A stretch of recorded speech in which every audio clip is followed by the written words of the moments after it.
Siapa ya? Ini adalah kisah seorang gadis SMA yang jatuh cinta pada kakak kelas di sekolah yang sama. Suatu hari, dia memutuskan untuk mengajak kakak kelas itu keluar, dan kakak kelas itu setuju. Keduanya pergi ke taman hiburan, dan selama waktu bersama itu, kakak kelas sangat baik padanya, menjadikan hari itu sebagai hari yang tidak akan pernah dilupakan oleh gadis itu. Namun, momen bahagia itu selalu berlalu dengan cepat. Dan saat hari mulai gelap, keduanya duduk menunggu kereta di stasiun untuk pulang. Gadis itu mengucapkan terima kasih kepada kakak kelas yang telah menemaninya hari ini. Dan dia menjawab, "Tidak, justru aku yang harus berterima kasih padamu." Tiba-tiba, keduanya terdiam. Karena tidak tahu harus berbicara apa, gadis itu mulai tidak tahan dengan keheningan ini. Jadi dia berkata, "Bolehkah aku bertanya sesuatu kepada kakak kelas?" Namun, sebelum kakak kelas itu sempat menjawab, dia sudah mengucapkan, "Apakah kakak kelas sedang berpacaran dengan?" Percakapan gadis itu terputus oleh kereta yang melintas dengan cepat, seolah-olah mengganggunya. Setelah itu, kakak kelasnya berdiri dan memberitahunya bahwa dia akan pergi membeli minuman. Setelah kakak kelasnya pergi, dia merasa khawatir apakah dia telah membuat kakak kelas merasa tidak nyaman.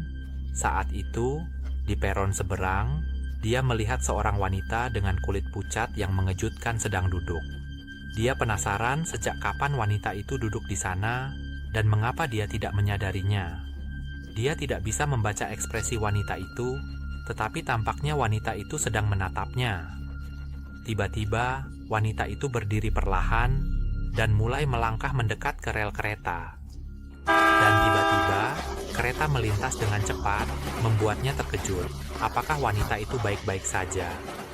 Namun, setelah kereta itu lewat, wanita itu menghilang.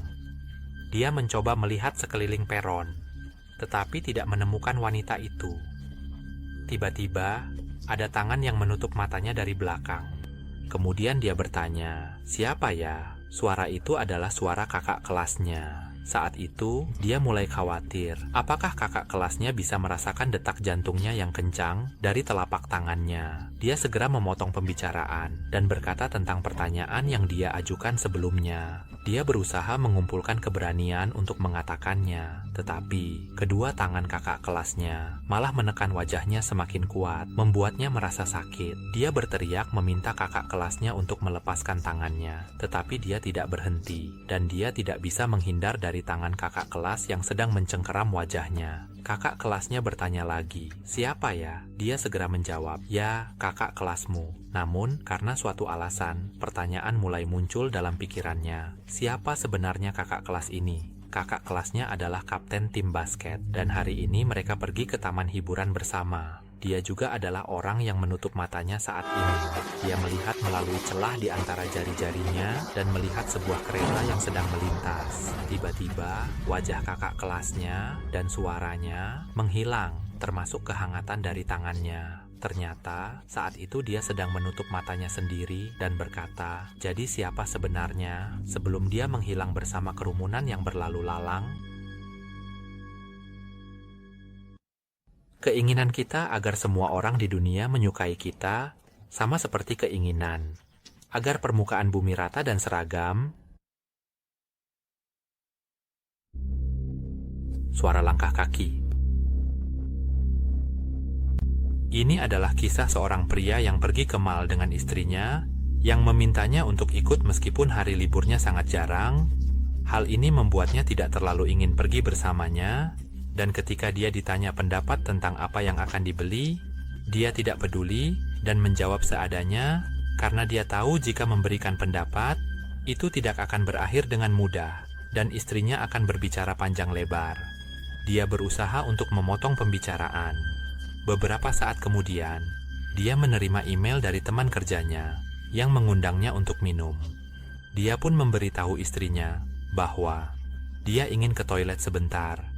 Di toilet, suasananya gelap karena beberapa lampu mati. Dia mengambil teleponnya dan melihat ada email kedua dari teman yang sama, yang bertanya jam berapa dia akan datang. Dia merasa sudah lama berjalan di mall dengan istrinya, dan bertanya-tanya jam berapa dia bisa menemui temannya. Saat dia sedang merenung, dia memperhatikan noda di lengan baju sebelah kanannya, yang tampaknya adalah noda tinta hitam. Dia baru menyadari bahwa dinding di toilet itu dipenuhi dengan karakter aneh yang ditulis dengan tinta hitam. Dia merasakan ketakutan di dalam hatinya karena karakter-karakter tersebut. Jadi dia mencoba meraih dan menyentuhnya. Ternyata tinta hitam yang ditulis itu menghilang dengan mudah, seolah-olah baru saja ditulis atau baru saja dibuat. Dalam keheningan itu, tiba-tiba ada suara notifikasi email yang membuatnya terkejut. Email itu berasal dari istrinya yang bertanya di toilet mana dia berada. Pada saat yang sama, dia juga mendengar suara seseorang yang masuk ke toilet. Suara langkah kaki itu terdengar seperti orang yang berjalan berputar-putar. Bayangan yang masuk juga tampak demikian. Beberapa saat kemudian, ada orang lain yang masuk ke toilet dan mulai berjalan berputar-putar, seperti orang pertama tanpa ada perbedaan. Dia tidak bisa menahan rasa ingin tahunya apakah mereka sedang berpatroli. Sementara pria muda itu sangat fokus dan hampir lupa bernapas saat mendengarkan suara di luar. Tiba-tiba, semakin banyak orang yang masuk. Suara langkah kaki itu mulai terdengar seperti langkah tentara dari satu batalion yang berjalan mondar-mandir di sekeliling. Kemudian suara langkah kaki itu semakin keras, seolah-olah dinding bergetar seperti terjadi gempa bumi. Dia mulai merasa tidak nyaman dan bingung dengan kejadian yang terjadi. Tiba-tiba, ada panggilan masuk dari istrinya. Dan saat telepon bergetar, suara langkah kaki di luar langsung menghilang. Karakter di dinding juga perlahan-lahan memudar, seolah-olah ada sesuatu atau seseorang yang menyadari bahwa dia ada di dalam. Dalam keheningan itu, dia merasa tidak tahu harus berbuat apa, dan tiba-tiba banyak orang berdiri mengelilingi pintu toilet. Dari sepatu yang mengelilinginya, dia merasa ada sesuatu yang sedang mengawasinya dari suatu tempat. Ketika dia melihat ke atas pintu toilet, dia menemukan pemilik semua langkah kaki itu sedang menatapnya.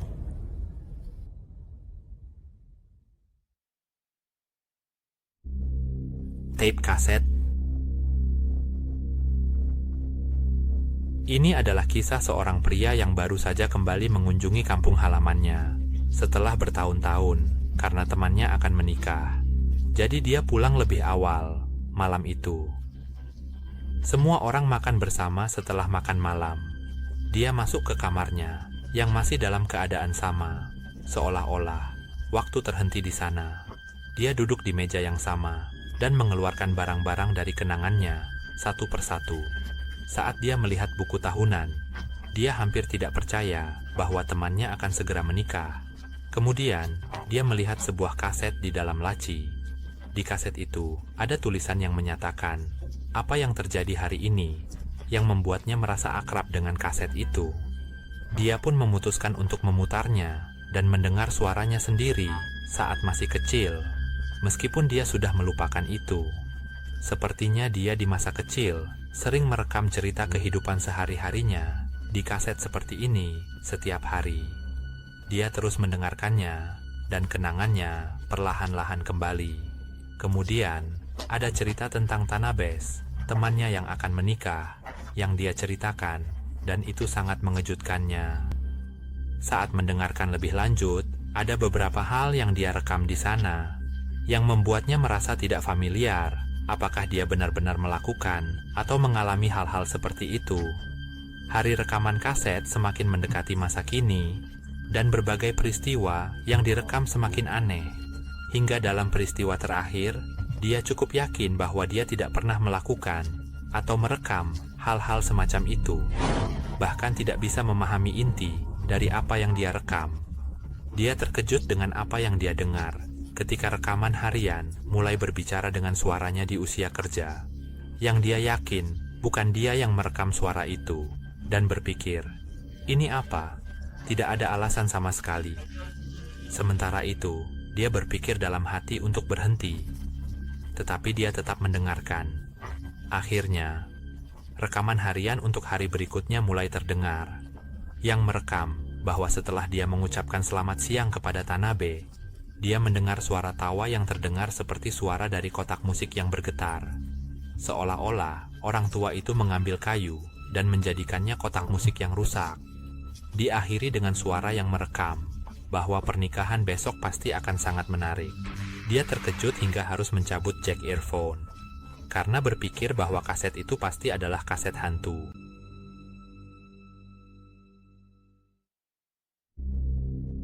Bruxisme.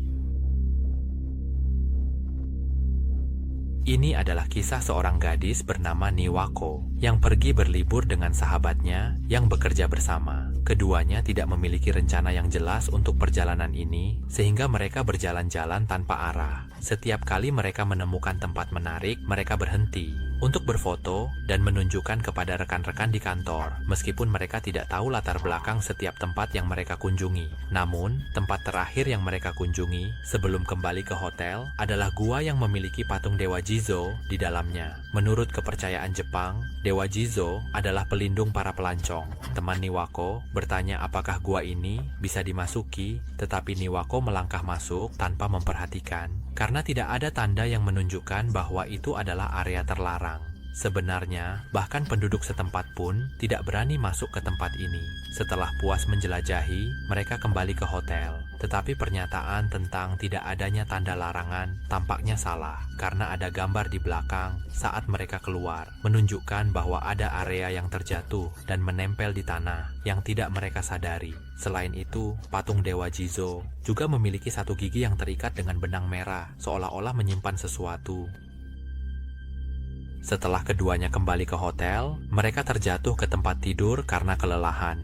Setelah seharian berkeliling, tiba-tiba teman Niwako menyalakan lampu dan mengatakan bahwa Niwako menggergaji gigi dengan suara keras. Ketika Niwako terbangun dengan marah, dia merasakan sakit gigi yang tiba-tiba. Meskipun dia sudah mencoba mengonsumsi obat pereda nyeri, itu tidak membantu mengurangi rasa sakitnya. Dia pun berusaha mencari dokter gigi lokal dan akhirnya menemukan sebuah klinik gigi yang masih buka. Dia segera memanggil taksi dan menuju ke sana. Setibanya, dia menemukan klinik gigi yang terlihat sangat tua dan tidak menarik untuk dimasuki. Tetapi rasa sakit yang dirasakannya cukup untuk membuatnya memutuskan untuk masuk. Seorang dokter gigi tua membawanya ke ruang perawatan yang gelap dan suasananya tidak terlalu baik. Ketika dokter membuka mulutnya, Niwako memperhatikan tatapan dokter yang melihat ke dalam mulutnya tampak samar. Dan dokter tidak mengatakan apa-apa hingga dia harus bertanya, apakah ini parah? Dokter pun tiba-tiba menunjukkan ekspresi tegang dan memberi instruksi kepada kedua asistennya untuk tidak membiarkannya melarikan diri. Salah satu asisten bertanya, apakah tidak bisa membantu dokter? Tetapi dokter tidak menjawab dan berbalik kepada Miwako, mengatakan bahwa dia harus mencabut giginya. Begitu Miwako berpikir bahwa dia harus dicabut gigi di klinik gigi tua ini, dia tidak mau dan berencana untuk bangkit dan pergi. Namun, kedua asisten segera menangkapnya agar tidak bisa berdiri. Sementara itu, dokter berusaha menggunakan tang untuk mencabut gigi itu. Tiba-tiba, rasa sakit seperti terbakar muncul dari gigi gerahamnya. Miwako berjuang sekuat tenaga hingga berhasil lepas dan melarikan diri. Sementara dokter berteriak memanggilnya untuk menghentikannya. Sepertinya dia mengatakan sesuatu yang tidak bisa dia dengar dengan jelas tentang hal buruk yang akan terjadi jika dia dibiarkan pergi. Tetapi dia tidak peduli dan segera melambaikan tangan untuk memanggil taksi agar kembali ke hotel. Setibanya di hotel, dia segera pergi ke depan cermin dan mencoba melihat gigi geraham yang hampir dicabut. Tiba-tiba, gigi geraham yang sakit itu terlepas dan jatuh ke lantai. Dia memperhatikan gigi geraham itu, seolah-olah memiliki wajah seseorang yang sedang menderita, ditambah dengan bercak darah yang mengotori lantai, semakin membuatnya terlihat menakutkan, seolah-olah sedang menunjukkan rasa sakit. Di kepalanya, dia mendengar semua peringatan dari dokter gigi, termasuk satu kalimat yang mengatakan bahwa sesuatu akan mencarinya. Tiba-tiba, gigi itu menghilang dari lantai, tetapi dia masih bisa melihat jejak darah yang menetes menuju kamar tidur, tempat temannya tidur. Dengan suara aneh yang terdengar, dia mengikuti jejak darah itu hingga menyadari seolah-olah gigi geraham itu sekarang sudah berada di dekat temannya. Pilihlah untuk berteman dengan orang yang cerdas dalam menyelesaikan masalah. Hindarilah orang yang pandai beralasan.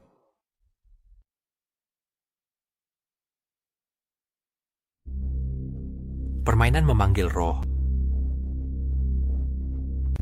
Ini adalah cerita tentang sekelompok siswi SMP yang terdiri dari Hokuka, Yukari, dan Miku. Pada malam itu, ketiga orang sepakat untuk bermain permainan yang sedang populer di sekolah, yang konon dapat membuat mereka berbicara dengan orang mati, sehingga disebut permainan memanggil roh. Pada langkah pertama, pemain harus mengikat benang merah dan merendam pisau cukur dalam air semalaman. Kemudian, salah satu dari mereka harus menelan kertas kecil yang berisi nama orang mati, dan orang mati akan muncul untuk berbicara dengan mereka. Namun, ada kabar bahwa ada siswa dari sekolah lain yang mencoba bermain permainan ini dan mengalami gangguan mental hingga dirawat di rumah sakit pasien jiwa. Yukari berkata, "Mari kita mulai bermain permainan ini," dan bertanya, siapa yang akan ditulis namanya. Hokuka kemudian bertanya, apakah kita benar-benar akan bermain permainan ini, bukan karena dia takut atau percaya pada rumor yang dia dengar, tetapi dia merasakan ada sesuatu yang tidak benar tentang permainan ini. Yukari kemudian menjawab, "Kita sudah sepakat, jadi jangan mengeluh sekarang," dan mengusulkan untuk menulis nama Nakayama. Dua temannya terkejut dan bertanya, "Apakah kamu maksud guru Nakayama?" Guru Nakayama adalah seorang guru muda yang pernah mengajar di kelas homeroom. Dia sangat tertarik pada hal-hal menyeramkan dan juga mengajarkan mereka cara bermain permainan memanggil roh ini. Namun, 3 bulan yang lalu, dia menghilang secara misterius. Hanya gelas yang pecah di belakang kelas yang tersisa, bersama dengan rumor bahwa dia telah meninggal. Namun, mereka masih tidak tahu apakah guru Nakayama benar-benar sudah mati, dan apakah cara ini benar-benar dapat membuat mereka berbicara dengan orang mati. Saat itu, Yukari sudah menulis nama guru Nakayama di atas kertas dan memastikan sudah 49 kali. Ketiga gadis itu kemudian bermain janken, dan yang kalah terakhir adalah Monoka, sehingga dia harus menelan kertas burung dengan air dari gelas. Dia menahan napas dan mengumpulkan keberanian untuk menelannya sekaligus, dan merasakan ada sesuatu yang tersangkut di tenggorokannya, sementara teman-temannya tertawa. Mereka kemudian berbicara, apakah guru Nakayama sudah datang ke ruangan ini, sambil melihat Yukari yang sedang menderita. Namun, saat kertas berbentuk burung itu tersangkut di tenggorokannya, Hokuka mulai merasakan sesuatu yang aneh, dan ekspresinya berubah, membuat kedua temannya khawatir, dan bertanya apakah dia baik-baik saja. Yukari berpikir bahwa dia benar-benar tidak bisa bernapas. Setelah Hokuka batuk keras selama beberapa saat, dia akhirnya mengeluarkan sesuatu, yaitu kertas burung yang baru saja ditelannya. Namun, nama yang tertulis di kertas yang sebelumnya adalah guru Nakayama, kini telah berubah menjadi nama Hokuka. Kedua temannya terkejut dan bingung dengan apa yang terjadi. Yukari yakin bahwa dia benar-benar menulis nama guru Nakayama. Tak lama kemudian, kedua gadis itu mendengar suara keras dari belakang. "Apa yang kalian bicarakan?"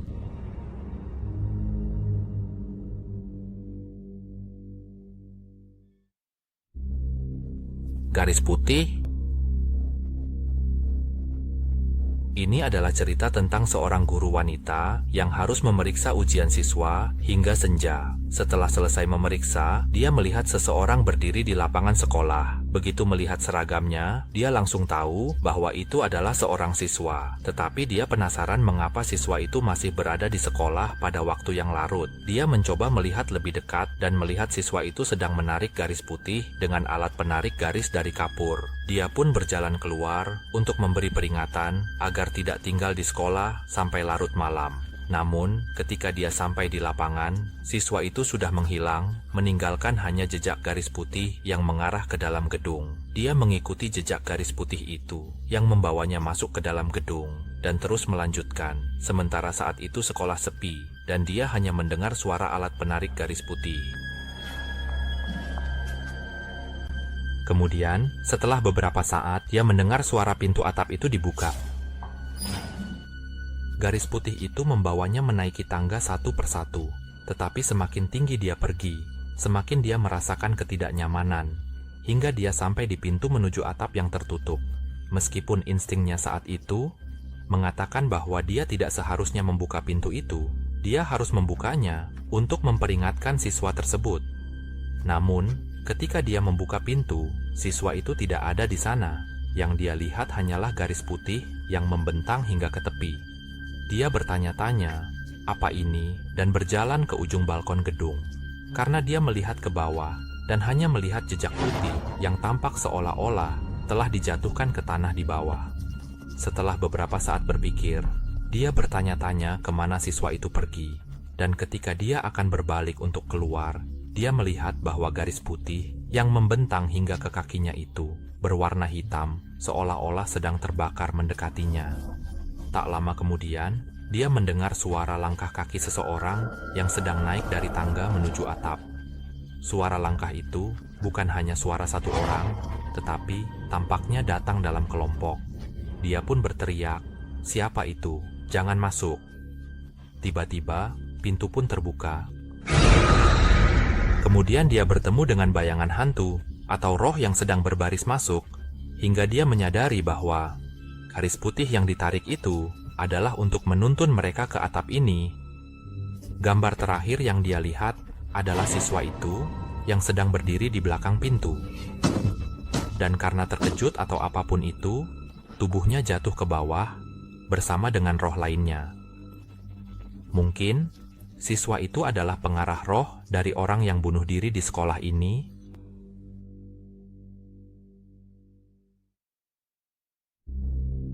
Gubuk salju.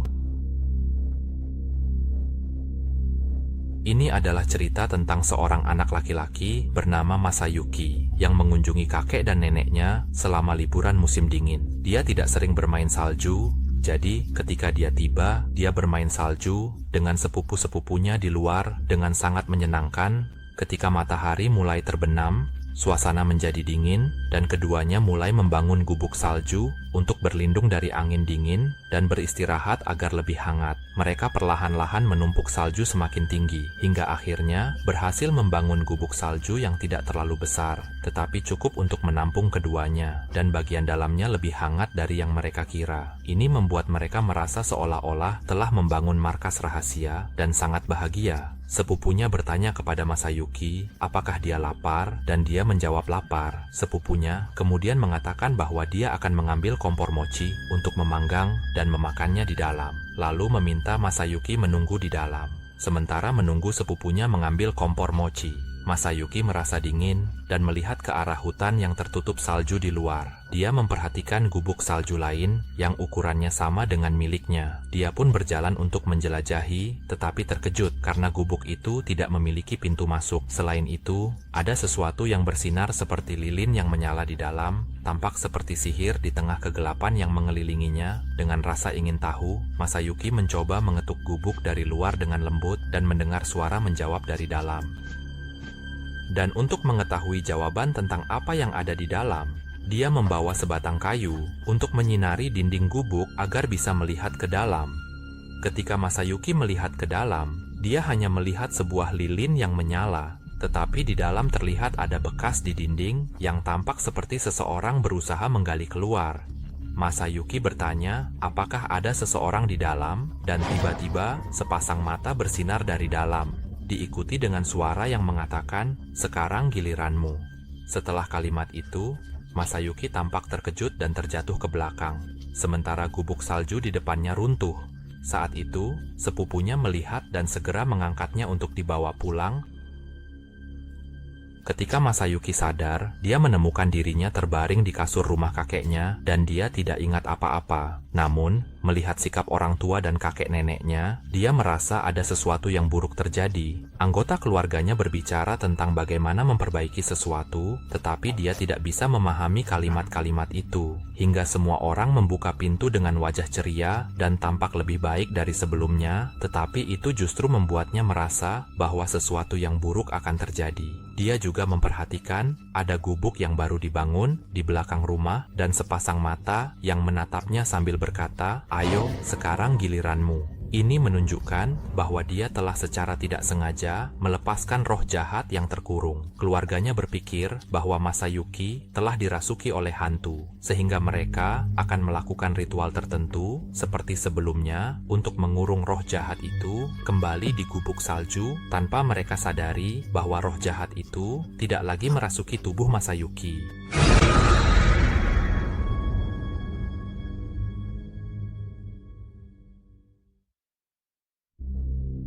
Lorong bawah tanah. Ini adalah kisah seorang mahasiswa yang sedang berjalan pulang setelah pesta. Saat dia berjalan kembali ke stasiun, dia teringat bahwa dia lupa barang di bar, jadi dia berpikir untuk kembali mengambilnya. Namun, tiba-tiba hujan turun, dan pemuda itu memutuskan untuk berteduh sejenak, tetapi tampaknya hujan tidak akan berhenti dengan mudah. Dia pun membatalkan niatnya, dan berpikir untuk pulang dulu, dan akan kembali mengambil barangnya. Di lain hari, dia berjalan ke lorong bawah tanah untuk menuju stasiun kereta. Saat dia turun, dia merasa aneh karena tidak ingat ada lorong bawah tanah di sini sebelumnya.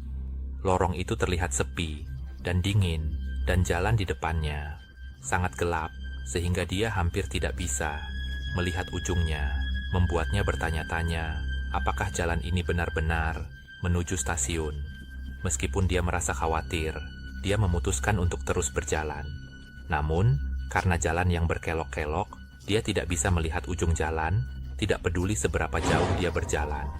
Setelah berjalan beberapa saat, dia melihat bayangan samar di depannya yang membuatnya ingin kembali, tetapi saat dia mendekat, dia bertemu dengan seorang pekerja yang sedang berdiri dan bergumam, hanya gelap di awal, dan itu berulang-ulang. Pekerja itu tidak mengatakan apa-apa lagi, dan hanya menunjuk ke salah satu dinding, yang membuat pemuda itu melihat jalan kecil. Namun, itu adalah jalan yang sempit, dan lebih gelap daripada jalan yang dia masuki. Pekerja itu sepertinya berusaha menunjukkan agar pemuda itu masuk ke jalan kecil itu. Tetapi karena jalan itu terlihat sempit dan sangat menakutkan, dia memutuskan untuk terus berjalan lurus. Dengan melewati pekerja itu, dan tidak menuju jalan kecil yang dia tunjuk, pemuda itu melanjutkan berjalan di lorong menuju stasiun. Hingga tiba di jalan buntu dengan pintu besi yang menghalangi. Dia tidak punya pilihan lain selain harus kembali. Dan saat dia berjalan kembali, dia tidak menyadari seberapa jauh dia telah berjalan. Pemuda itu terus berjalan, tetapi masih tidak melihat pekerja yang tadi. Ketika dia menyadari, dia mulai kesulitan bernapas. Selain itu, jalan kecil yang ditunjukkan oleh pekerja itu juga tidak bisa dia temukan. Dia mulai bertanya-tanya di dalam hati, kemana jalan kecil itu menghilang, dan melihat ke dinding di sekitarnya, sambil mengeluh bahwa seharusnya jalan itu ada di sekitar sini. Sementara itu, dia memperhatikan jejak kaki pekerja di area yang tampaknya berputar-putar di tempat itu.